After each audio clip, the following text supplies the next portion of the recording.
Hello मेरे प्यारे बच्चों, जय श्री कृष्णा, जय हिंद। बालाजी कोचिंग क्लासेज में आपका हार्दिक स्वागत है। बच्चों, आज हम पढ़ने वाले हैं कक्षा 10 के विद्युत चैप्टर को, जिसमें आपके बोर्ड परीक्षा के रिलेटेड बहुत ही इंपॉर्टेंट क्वेश्चंस होंगे।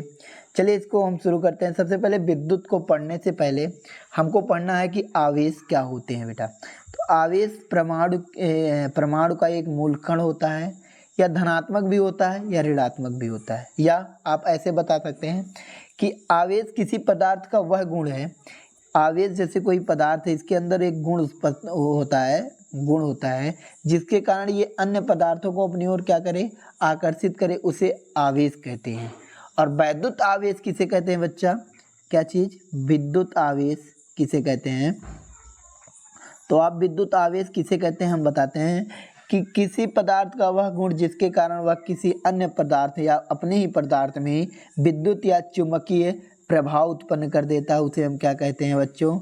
आवेश कहते हैं। इस प्रकार आप आवेश की परिभाषा बता सकते हैं। आवेश कितने प्रकार के होते हैं बच्चों? तो आवेश आप बताएंगे दो प्रकार के होते हैं, एक धनात्मक आवेश, एक होता है ऋणात्मक आवेश।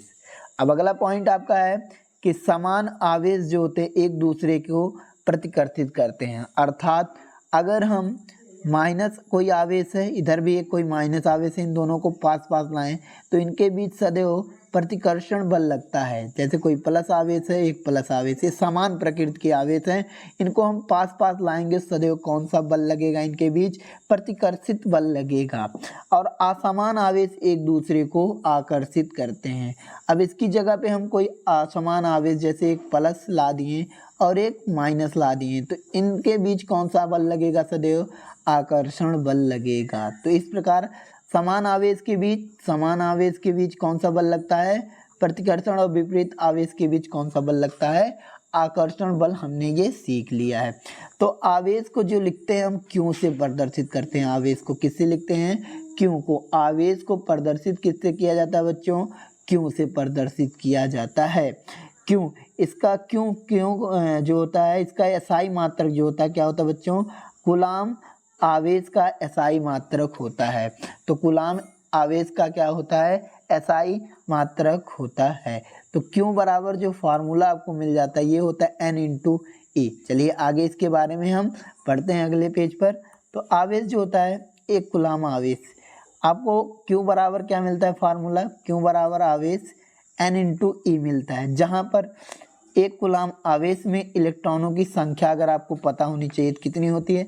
6 × 10⁻18। एक इलेक्ट्रॉन में आवेश कितना होता है? 6 × 10⁻18 इलेक्ट्रॉन होते हैं। यहाँ पर देखिए क्यों बराबर N क्या होता है? इलेक्ट्रॉनों की संख्या होती है, इलेक्ट्रॉनों की संख्या। E क्या होता है? एक इलेक्ट्रॉन पर आवेश। और एक इलेक्ट्रॉन पर बच्चों कितना आवेश होता है?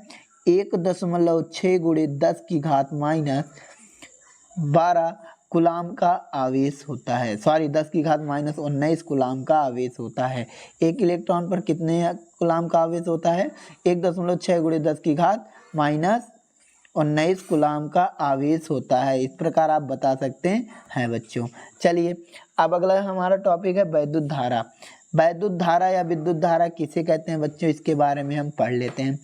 सबसे पहले विद्युत धारा किसे कहते हैं? आवेश प्रवाह होने की दर को ही क्या कहते हैं? हम विद्युत धारा कहते हैं। किसी चालक, जैसे कोई यहाँ पर मान लेते हैं एक चालक है, इसमें जो आवेश हमने इसको दिया क्यों, तो इसके जो प्रवाह होने की दर है, यानी क्यों दर मतलब क्या होता है? टाइम का भाग, यानी आवेश प्रवाह होने की दर को ही क्या कहते हैं? हम वैद्युत धारा कहते हैं। तो इसका फार्मूला मिल जाता है आपको बच्चों, क्यों I बराबर Q/में टी। यहाँ पर फार्मूला तो गलत लिखा, तो इस प्रकार इसको नहीं याद रखेंगे। तो फार्मूला क्या मिल जाता है? I बराबर Q/में टी। और धारा का जो एम्पेयर, अगर मात्रक की बात करें तो इसका मात्रक होगा कूलाम और इसका मात्रक होता है सेकेंड। तो इसका मात्रक हो जाता है कूलाम प्रति सेकेंड, या इसे एम्पियर भी कहते हैं, या इसे क्या कहते हैं? एम्पियर भी कहते हैं। इस प्रकार आप परिभाषा को बता सकते हैं। 1 एम्पियर में यदि हम कूलाम यानी क्यों की वैल्यू 1 ले लें और टी की वैल्यू 1 सेकेंड लें, एकांक सेकेंड में यदि एक किसी चालक में एकांक सेकेंड में यदि 1 कूलाम आवेश प्रवाहित होता है तो उसके जो आपका उसमें धारा का मान 1 एम्पियर कहलाता है। इस प्रकार आप 1 एम्पियर की परिभाषा कह सकते हैं। अब अगला ही पॉइंट है आपका, जो वैद्युत धारा होता है उसे एमीटर से मापा जाता है। सबसे बढ़िया इंपॉर्टेंट क्वेश्चन है बच्चों ये, कि विद्युत धारा को किससे मापा जाता है? एमीटर से मापा जाता है बच्चों। किससे मापा जाता है? एमीटर से मापा जाता है।